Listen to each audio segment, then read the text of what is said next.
বিসমিল্লাহির রহমানির রহিম। দর্শক, আপনারা আমার কথাটা শুনবেন, দয়া করে শুনবেন, কেউ যাবেন না, অবশ্যই শুনবেন। একটি সুখবর। সেটা কি খবর জানেন? আমরা লালমনিরহাট একটি বিমানবন্দর চালু করতে যাচ্ছি। তাও আজ থেকে আমরা ৭১ স্বাধীনতার পর থেকে আমরা তাও পারি নাই। সেটা আমরা আজকে প্রমাণ করতে যাচ্ছি। আমরা বীরের সেনা, বীরের মতন আমরা সেই বিমানবন্দর চালু করতে যাচ্ছি। সেটা আপনার চিকেন নামও। এই বিমানবন্দর চালু হলে ভারতের মাথা নষ্ট হয়ে গেছে। এই বিমানবন্দর চালু হলে তাদের চলাফেরা বন্ধ হয়ে যাবে। তারা ব্যবসা বাণিজ্য বাংলার উপর দিয়ে যাচ্ছিল, সেটা বন্ধ হয়ে যাবে। এই জন্যে তাদের মাথা খারাপ হয়ে গেছে। আরেকটি খবর, যা আমার বাংলাদেশের জেলেরা মাছ মারত, সেটা হচ্ছে তালপট্টির দ্বীপ। সেটা হচ্ছে সুন্দরবন থেকে দক্ষিণ দিকে। আপনারা জানেন এই তালপট্টির দ্বীপ ভারতকে দেওয়া হয়েছিল, এই শেখ হাসিনা দিয়েছিল।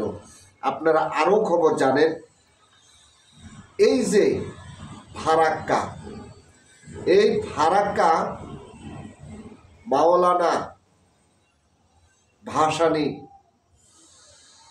মাওলানা ভাসানী প্রতিবাদ করেছিল যে ফারাক্কা বাঁধ বাংলার জমিনে করতে দেওয়া হবে না। সেই ফারাক্কা বাঁধ নির্মাণ করলো। এই শেখ মুজিবর প্রতিবাদ করে নাই। শেখ মুজিবর কার? ভারতের দালাল, ইন্দিরা গান্ধীর ছেলে। ইন্দিরা গান্ধীকে এমনি মারে নাই, ইন্দিরা গান্ধীকে এমনি মারে নাই, শেখ মুজিবকে এমনি মারে নাই। আপনারা জানেন যে আসলে মেজর ডালিম বলেছিল, আমি আপনাদের কাছে দুজনকে রেখে দিয়ে গেলাম, শেখ হাসিনা, শেখ রেহানা। আজকে দেখছেন তো তারা বাংলাতে কি অবস্থাটা করেছে। আজকে হিন্দু নিয়ে, আজকে ভারতের থেকে আজ বাংলাদেশের মানুষের উপর কি ওরা অত্যাচার করেছে। আপনার দ্রব্যমূল্যের দাম বাড়ানো বড় কথা না, আপনাদের সত্য করে বলতে হবে যে দেশের পরিস্থিতিতে আপনারা কোন দিকে ছিল আর এখন কি পর্যায়ে হয়েছে। আপনারা এখন স্বাধীন ঘুরে বেড়াচ্ছেন।